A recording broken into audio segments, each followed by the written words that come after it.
Revolusi mental sebagaimana dilimpahkan kepada PMK. Beliau sendiri melakukan revolusi mental. Beliau turun, kenapa kalian sibuk mengurus SPJ? Ini kan bisa kelar. Turun tangan. Beliau sendiri naik pesawat di kelas ekonomi. Sementara ada jabat tertentu di level yang rendah-rendah duduk di kelas bisnis, mentereng. Jokowi ada di sana. Kan itu revolusi mental dalam tindakan. Beliau tidak berkata dalam hal itu. Yang pokok ialah tindakan.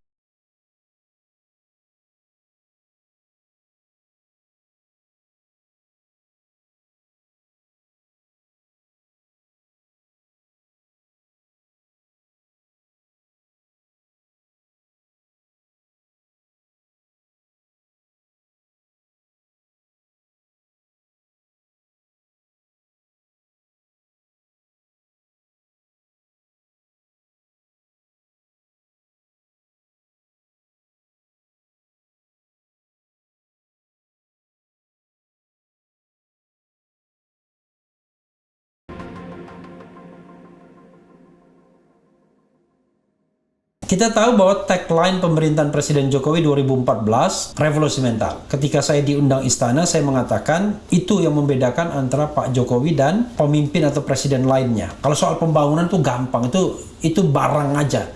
Anda mau bangun apa enggak? Itu kan hanya soal strategi saja. Duit ya tetap terbatas. Tapi kalau Anda mau beli mobil, bangun jalan tetap bisa. Tapi shifting mentality manusia, ya kan? Itu kan tidak gampang. Tidak. Makanya revolusi mental.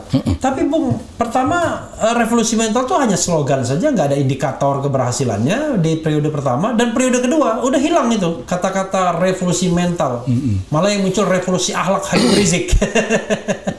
Kenapa Bung kira-kira? Padahal orang seperti, kok saya panggil Bung juga jadi orang seperti Kang Sobari mestinya kan lebih tertarik tuh dengan revolusi mental itu. Karena kita menganggap, kita kan ingin manusia Indonesia itu yang lebih utuh gitu.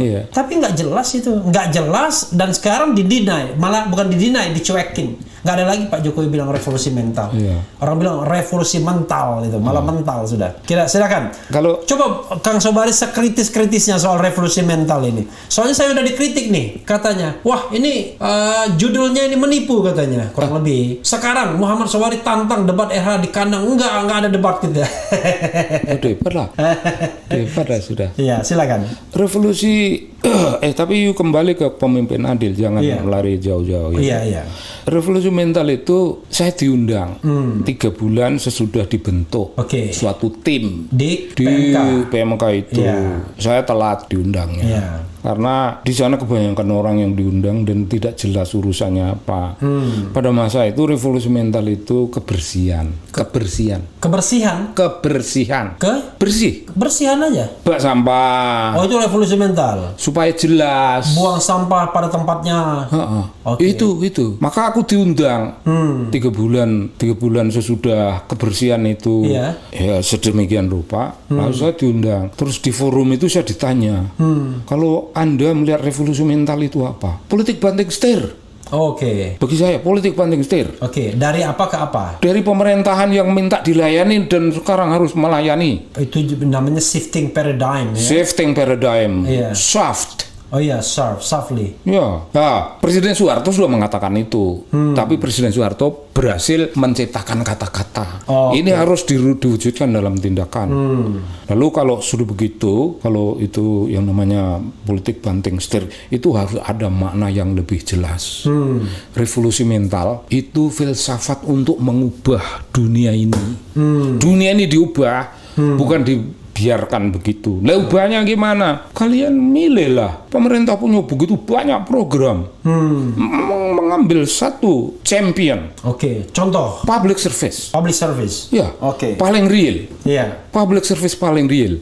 Public service yang lama toh untuk pelayanan publik itu kan mahal. Bertele-tele. Tidak jelas. Bikin yang itu menjadi lebih jelas. Public service. Tetapi itu yang berhubungan dengan public service-nya pemerintahan dan pelayanan dunia bisnis ini luas sekali wilayahnya.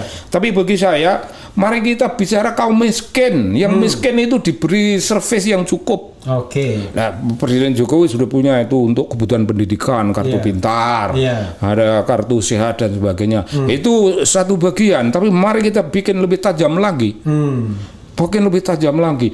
Kampanye masuk kampung-kampung, rakyat sakitlah, kau harus sakit. Kenapa? Tak bayari, jangan takut sakit. Gitu. Dulu kan kalau sakit ya menderita, keleleran betul. Nah, sekarang itu datangilah presiden, datangi kampung, sakit. Kenapa kamu nggak sakit? Sakitlah, biar gue bayarin gitu. Karena ada sesuatu yang nyata dalam hal itu.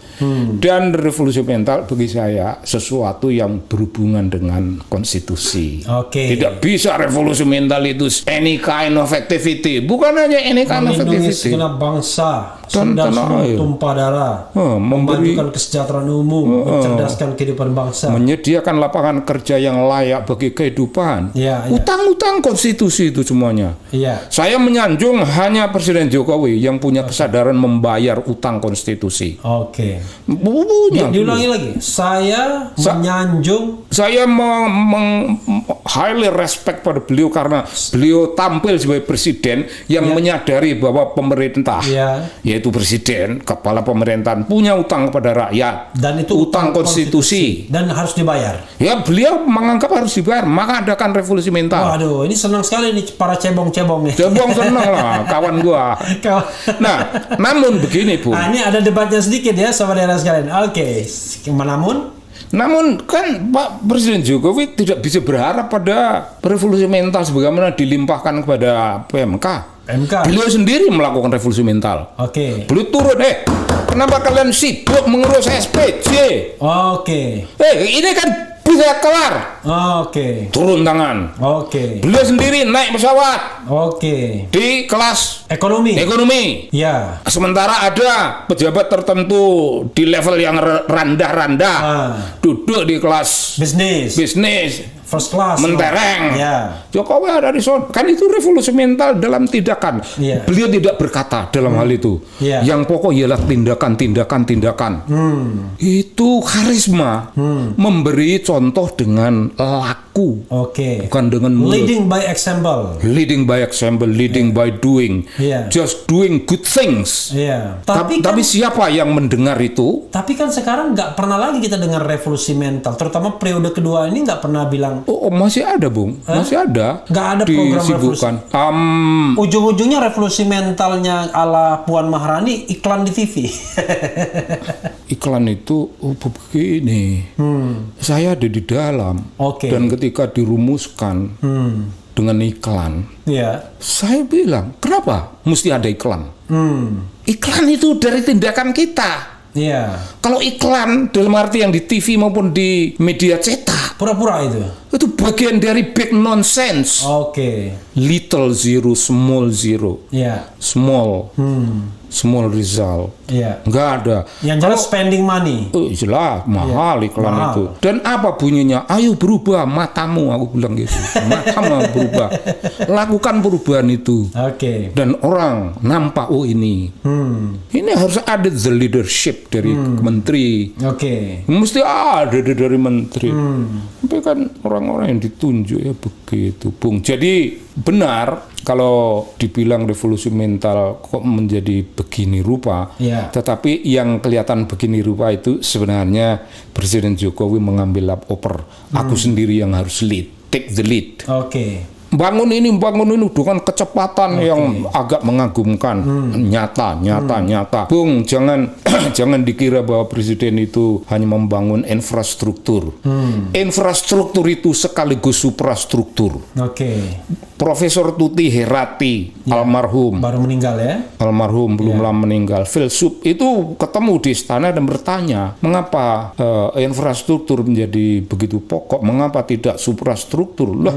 Gue bilang infrastruktur itu menjadi suprastruktur sekaligus. Buktinya apa? Ya, orang Papua yang tidak pernah disentuh oleh Jakarta, tidak pernah didatangi, mereka bilang, kita ini sekarang dianggap, saya ini merasa orang Indonesia, dibikinkan ini, bikin.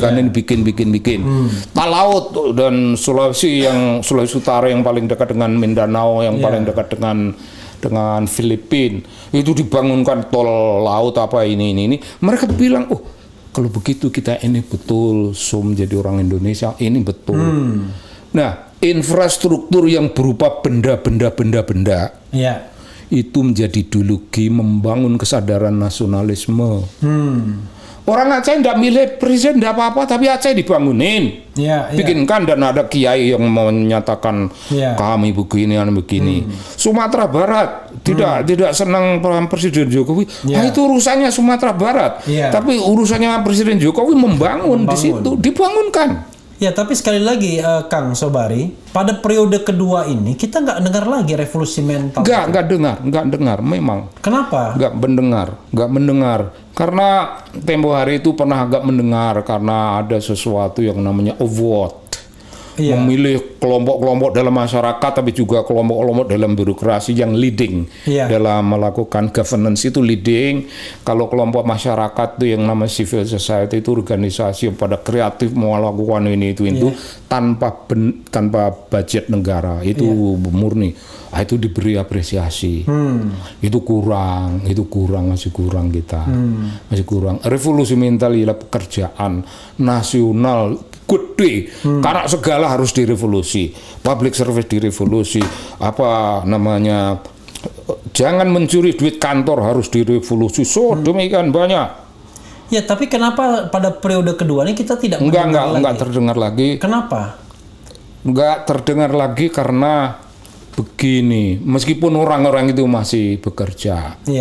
Posisi saya sudah tidak di tempat strategis perumus kebijakan, tidak lagi saya dianggap di bagian sono. Ada satu angkatan, satu generasi itu dibelah, pokoknya ganti yang muda-muda dan sebagainya itu. Saya tidak tahu mengapa dampaknya tidak ada itu. Biar pertanyaan dulu Kang Sobari termasuk bagian yang ikut merumuskan itu ya? Aku merumus. Revolusi mental. Aku merumus. Tapi pada periode kedua tidak ikut lagi pada kelompok tidak itu. merumuskan lagi. Digantikan anak-anak muda yang lebih trendy, yang lebih milenial, digital friendly gitu ya. Sangat digital friendly. Sehingga barangkali mereka tidak mau ngomong tentang revolusi mental, ya kan? Kalau dulu kita punya program itu deradikalisasi cara beragama, deradikalisasi itu perkara yang penting, sangat mendesak. Tapi bagaimana itu dilaksanakan? Itu melalui koordinasi dengan berbagai hal. Akhirnya sebenarnya revolusi mental juga sibuk dalam urusan birokrasi dan koordinasi. Yang paling real sebenarnya kalau revolusi mental itu menyentuh urusan lapangan langsung. Langsung itu public service tadi. Public service umpamanya. Ya itu sudahlah.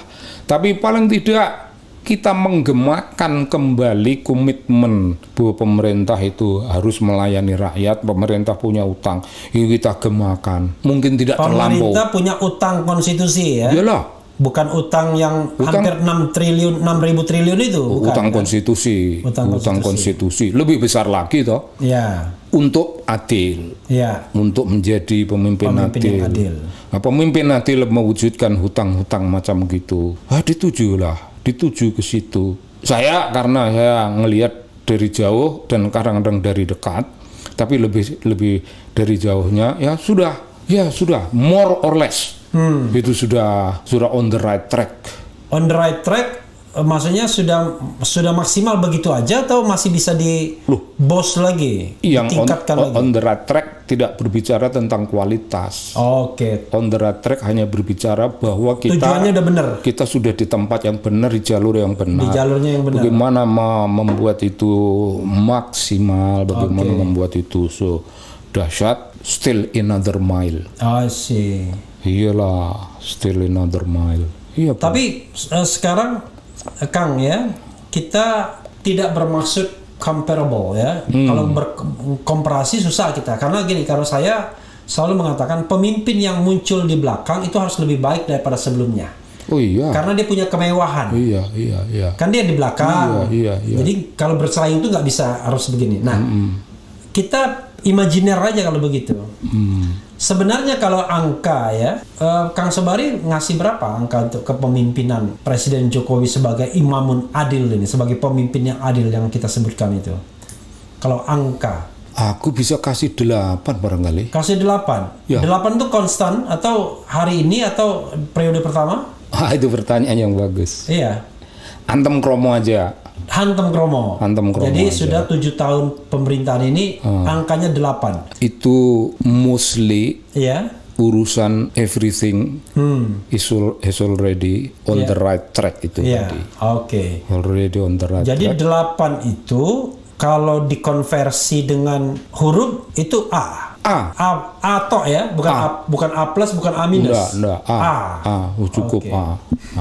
Tidak boleh plus. Tidak boleh plus Tidak ya. boleh plus. Kalau plus terlalu sempurna nantinya. Tidak boleh. Pertanyaan lain Kang, ya kan? Iya. Saya senang nih kalau Kang Sobari bilang begini, biar Refli Harun tidak dituduh bahwa hanya menginterview orang-orang yang sakit hati aja dengan pemerintahan Presiden Jokowi ya. Tapi ada juga nih orang yang merasa bahwa pemerintahan Presiden Jokowi sudah on the right track ya, revolusi mental dan lain sebagainya. Tapi justru kita uji terus-menerus ya. Pertanyaannya tadi belum dijawab. Begitu glorifikasi yang namanya revolusi mental diucapkan sendiri oleh Presiden Jokowi, tapi pada periode kedua nggak ada Presiden Jokowi mengucapkan lagi revolusi mental. Terlepas anak muda yang tadinya barangkali changing everything, tapi pemimpin utamanya sendiri kayaknya sudah hopeless jangan-jangan dengan revolusi mental itu. Begini, pemimpin silakan. kita itu kira-kira berpikir begini. Oke. Saya mengajak orang-orang yang tidak semuanya, yang ternyata tidak semuanya betul-betul fully committed. Oke. Tidak fully committed, ya udah, ya sudah, maaf Pak. Saya sudah turun tangan mengenai ini, mesti cepat. Ini pelayanan untuk apa namanya investment. Iya. Itu mesti ada aturan yang begini-begini. Iya. Kan banyak juga yang menghalang. Tapi beliau pada prinsipnya menunjukkan itu tidak pernah padam, dan beliau menunjukkan sendiri dengan tindakan-tindakan. Loh, saya kira kita belum pernah punya presiden yang bisa mengelola proyek lapangan, ngerti urusan lapangan. Oh, ini tidak begini, mesti begini. Konsep dia turun ke lapangan. Presiden Bung Karno pun saya kira tidak. Presiden Soeharto tidak. Mainnya di atas saja ya, Ya, di langit aja. Presiden Soeharto yang berbicara tentang hal-hal yang lebih berupa beras, sandang pangan, toh tidak pernah turun mengecek ini keliru, tidak pernah. Dia tidak punya menteri PU sebagus Pak Basuki. Jadi Pak Basuki itu jasanya pasti besar pada Pak Jokowi karena urusan infrastruktur. Makanya 2 periode. Iya, 2 periode. Kan infrastruktur di tangan beliau. Walaupun cukup senior kan? Iya. Lebih senior. Lebih senior dari Pak Jokowi. Ya umur saya lah. Ya beliau. tapi kebalik lagi, kenapa kemudian Pak Jokowi sendiri malas mengucapkan lagi revolusi mental itu? Saya tidak begitu tahu, tapi barangkali ini namanya political wisdom. Kalau saya mengucap ini, saya memamerkan apa yang tidak tercapai, saya tidak deliver dalam urusan itu. Jadi tidak usah diucapkan, tapi saya lakukan. Untuk saya pribadi sebagai presiden, saya lakukan ini adalah gagasan, itu adalah cita-cita mulia tentang revolusi mental. Bagaimana mengubah dunia ini yang penuh bolang-boleng, yang tidak teratur itu menjadi agak lebih teratur. Diperlukan suatu masa. Beliau lakukan kalau itu.